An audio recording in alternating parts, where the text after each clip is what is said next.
Hello, friends. This is Mike Matthews from Muscle for Life, and you know what time it is. It's time for another podcast. And in this episode, I want to address some common myths and misconceptions about body fat levels, because obviously being shredded is the thing these days. If you want to be cool on social media, then you'd better have abs. No, Scott, you better have ab veins. But how lean can you get before you start compromising your health? And how lean can you stay over the long term before you start compromising your health? Well, you are going to get those questions fully answered in this podcast, and I think you're going to be pleasantly surprised, because I have good news. It is harder to hurt your health with fat loss than you might think. You can definitely do it, but you have to work very hard at it, and you probably also have to throw some drugs into the mix as well. Now, fortunately for us, our body composition goals are not only very achievable, but they are very sustainable too. I'm also going to touch on various other things body fat related, including what body fat percentage is and how it changes when you gain and lose both muscle and fat, whether body fat percentage can negatively affect menstruation, which is something that many women worry about when they set out to get lean, and what you should do after cutting, so after reaching your desired body fat percentage, to reverse the negative side effects of caloric restriction without gaining back any of the fat that you just lost. And that is huge for long-term weight and body fat maintenance. Now, before we get into this episode, I'm sorry, but I have to shill for something to pay the bills. No, I'm just kidding. I'm not big on promoting stuff that I don't personally use and believe in. So instead, I'm just going to quickly tell you about something of mine. Specifically, my fitness book for women, Thinner, Leaner, Stronger. Now, this book has sold over 150,000 copies in the last several years and helped thousands of women build their best bodies ever, which is why it currently has over 1,200 reviews on Amazon with a 4.5-star average. So if you want to know the biggest lies and myths that keep women from ever achieving the lean, sexy, strong, and healthy bodies they truly desire, and if you want to learn the simple science of building the ultimate female body, then you want to read or listen to Thinner, Leaner, Stronger, which you can find on all major online retailers like Audible, Amazon, iTunes, Kobo, and Google Play. All right, that's it for the shameless plugging. Let's get to the show. Everyone talks about wanting to get shredded these days, but what they don't realize is that it's actually kind of a curse, because once you've been really lean, anything else is just unacceptable. From that point on, you really can't help but view any higher level of body fat as anything but kind of just fat. And that's why many people that were once fixated on having very low levels of body fat are now fixated on maintaining that level of leanness. And I know I've been there myself. Now, an argument could certainly be made that such a preoccupation with body fatness is generally just unhealthy, but I do think there is a gray area here, because some people see or want to see or choose to see dedication and drive as just neurotic obsession. And so they look at people that are willing to do what it takes to maintain low levels of body fat as if there's something wrong with them, when all these people are really doing are just watching their caloric intake and energy expenditure. And I think there is something to be said for the mental and emotional liberation that comes with being lean.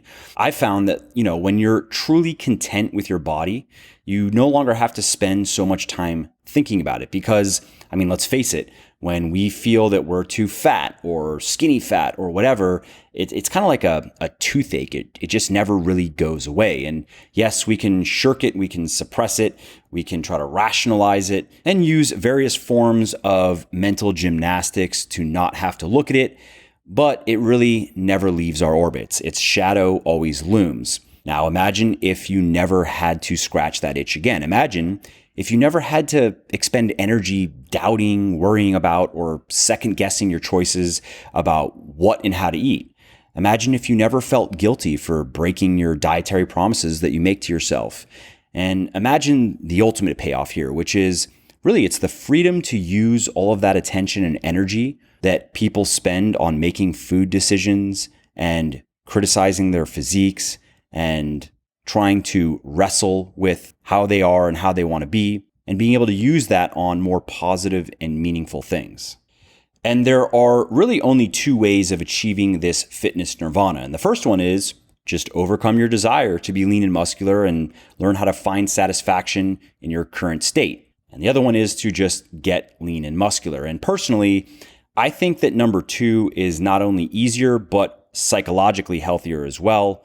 However, that is not what we are going to talk about in this podcast. Maybe in another one, let me know if you'd like to hear it. Instead, what we're going to focus on here is the physical ramifications of various body fat levels. We are going to answer a very simple question, and that is, what body fat percentages are healthy and unhealthy in men and women? And let's start at the top with simply answering the question of what is a body fat percentage. You may know this, but you may not, so I'm going to run through it very quickly. So your body fat percentage is the percentage of your weight that is fat. So for example, if you weigh 150 pounds and have 15 pounds of fat, your body fat percentage is 10%, right? 15 divided by 150. Now, your body fat percentage changes as your body composition changes. So what I mean by that is it changes when you gain fat, of course, but it also changes when you gain muscle. So for example, let's say you are starting one of my fantastic programs. Maybe it's my Bigger, Leaner, Stronger program for men or my Thinner, Leaner, Stronger program for women at the numbers that I just gave earlier. Let's say you're 150 pounds and you are at 10% body fat.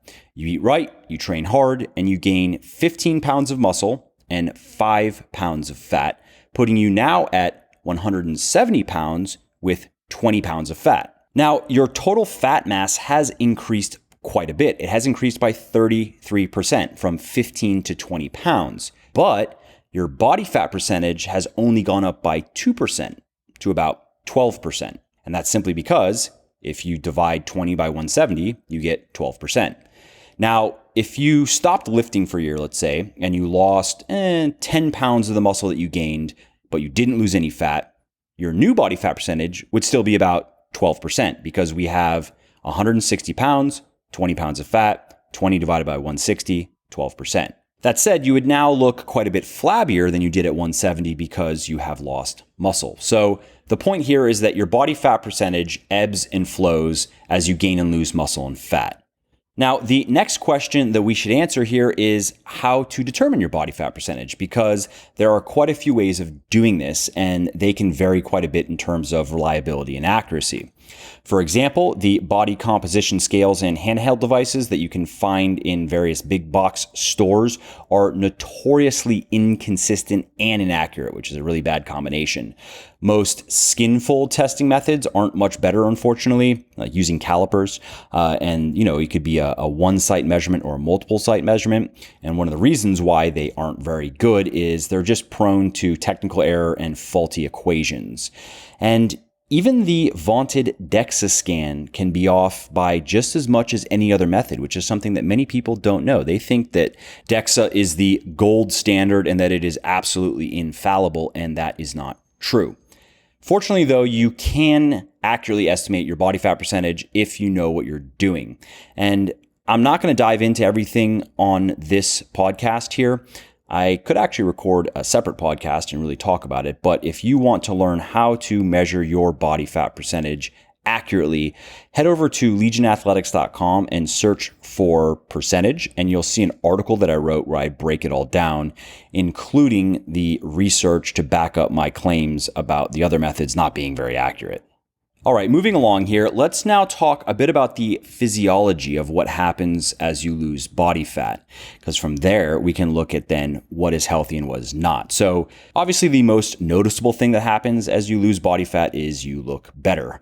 But aside from that, there's actually quite a bit else that happens in your body as you get leaner. You tend to sleep better, your body responds better to food and exercise, your risk of disease generally decreases, your quality of life improves, and the list goes on and on. The reality is basically everything physiological that matters in your body works better when you're lean. However, if you take that too far and get too lean or stay too lean for too long, it becomes detrimental. The list of potential negative health consequences is quite long, and it includes hair loss, dental and gum problems, low blood pressure, an abnormally low heart rate, abnormally low levels of sex hormones, abnormally low levels of blood sugar, constipation, muscle cramps, fatigue, mood swings, poor concentration. It goes on and on.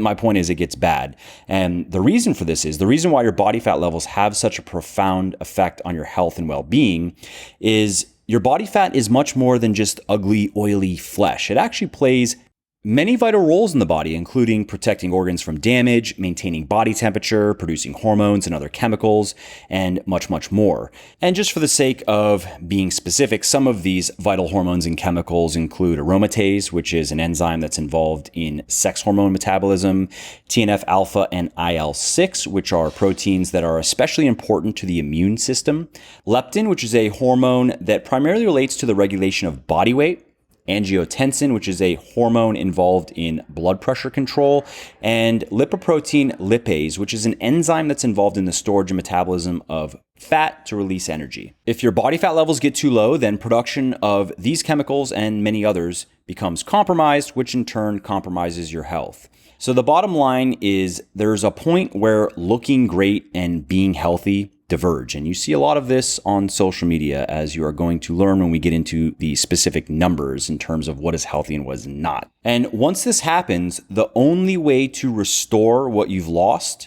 is to gain some of the fat that you have lost back. This is why smart natural bodybuilders have an off season and why it is not smart to try to be shredded all year round. All right, so what is a healthy body fat percentage for men?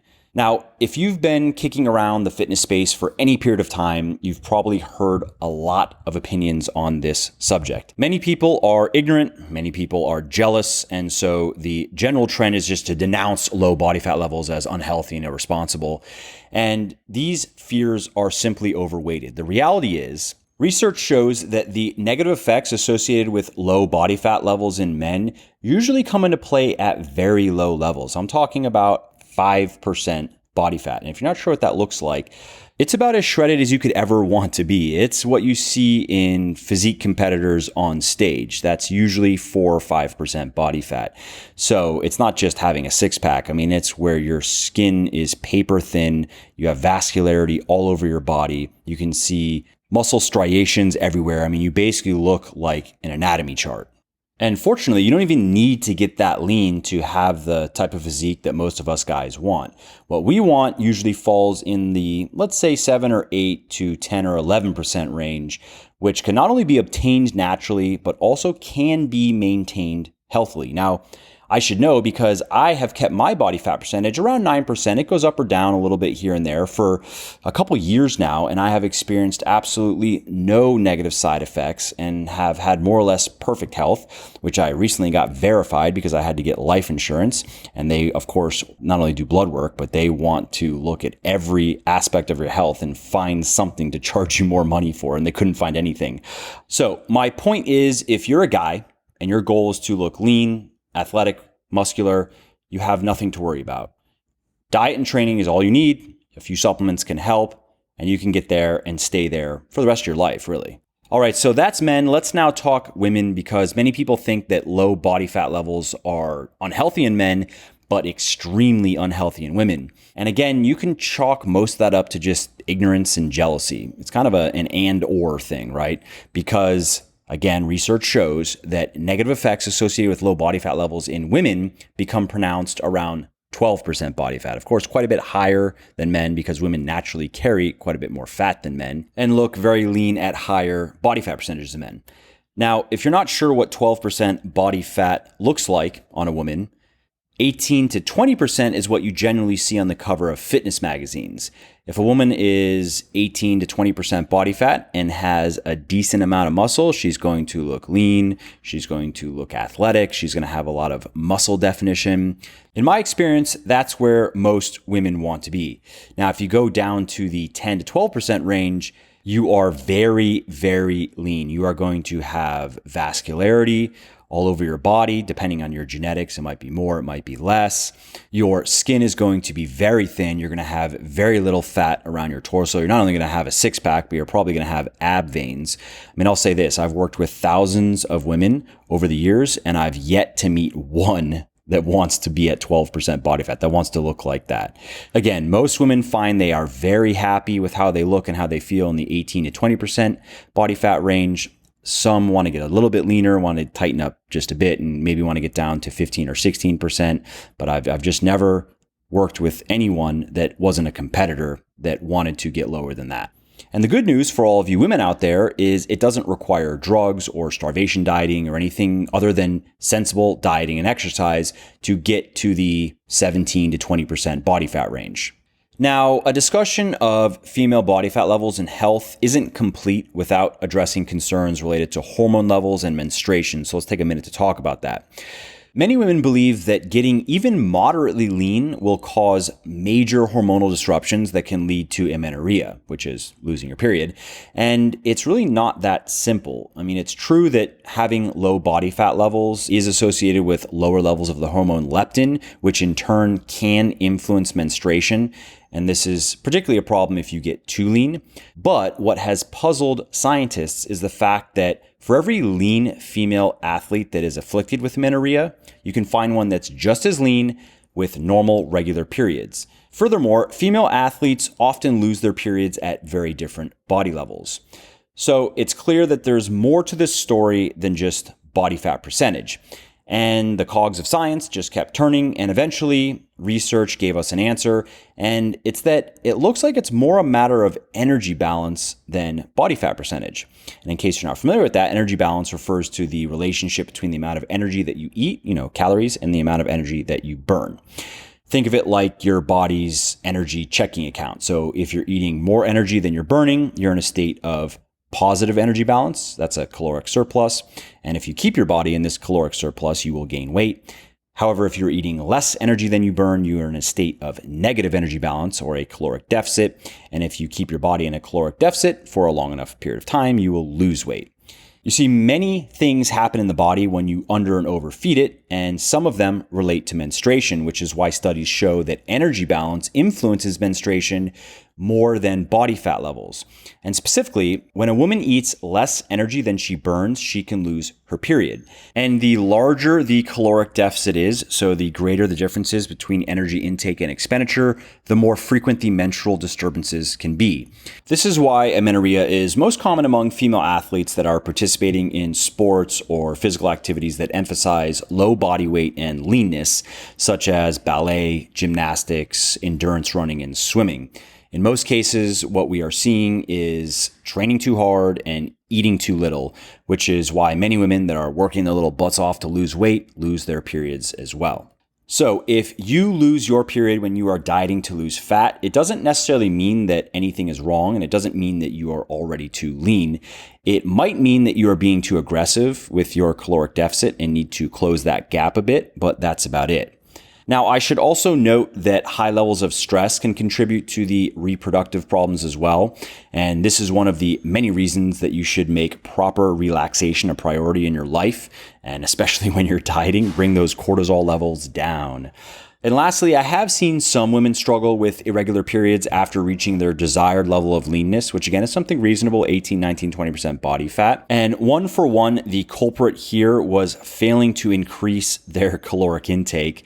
They were keeping their calories at the level where they were at the end of the cut because they were afraid of gaining any fat back. So basically what they were doing is keeping their body still in a mild deficit, at least 4, 5, 6 days of the week until they finally would, break and eat too much. So the problem there is you can actually maintain your body weight over time by doing that, by being in a deficit 4, 5, 6 days a week, and then drastically overeating a couple days per week. But those days of overeating will not undo the physiological downsides of being in a deficit for, most of the time. And especially when you have just finished cutting. So what you want to do instead is when you're done with a cut, you want to raise your calories back up to where they should be to maintain your body weight, which is going to be more or less your total daily energy expenditure. This is generally called reverse dieting. It is something that I have written about over at Muscle for Life. So if you head over there and search for reverse diet, you can read an article on it. I believe I've also written about it over at Legion. So you could go, if you want to read the Legion version of it, you can go to Legion Athletics and search for reverse diet.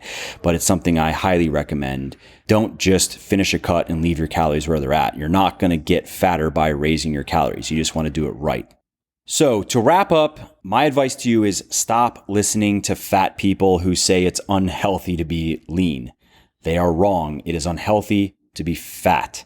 That said, it is unhealthy to be extremely lean, but such low levels of body fat are almost impossible to reach naturally and really just aren't desired by most people. And it's also unhealthy to chronically undereat and overtrain, regardless of your body fat percentage. So that is a valid criticism as well. However, if you get lean and you eat right and you train hard and you make recovery and health a priority, you really can't lose. Hey there, it is Mike again. I just wanted to say that I hope you enjoyed this episode and found it interesting and helpful. And if you did and don't mind doing me a favor, then please do give this video a like and leave a comment down below. This helps other people find their way to the show and learn how to build their best bodies ever too. And of course, if you want to be notified when the next episode goes live, then just subscribe to my channel and you won't miss out on any of the new content. And lastly, if there's something that you didn't like about the show, then definitely shoot me an email at mike@muscleforlife.com, and please do share your thoughts on how I could make it better.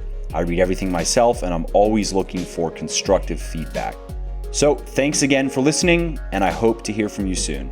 Oh, and before you leave, let me quickly tell you about one other product of mine that I think you might like. Specifically, my 100% natural whey protein powder, Whey Plus.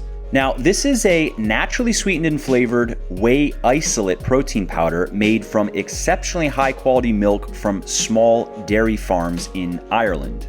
Whey Plus also contains no GMOs, hormones, antibiotics, artificial food dyes, fillers, or other unnecessary junk. And if I may say so myself, it also tastes delicious and mixes great.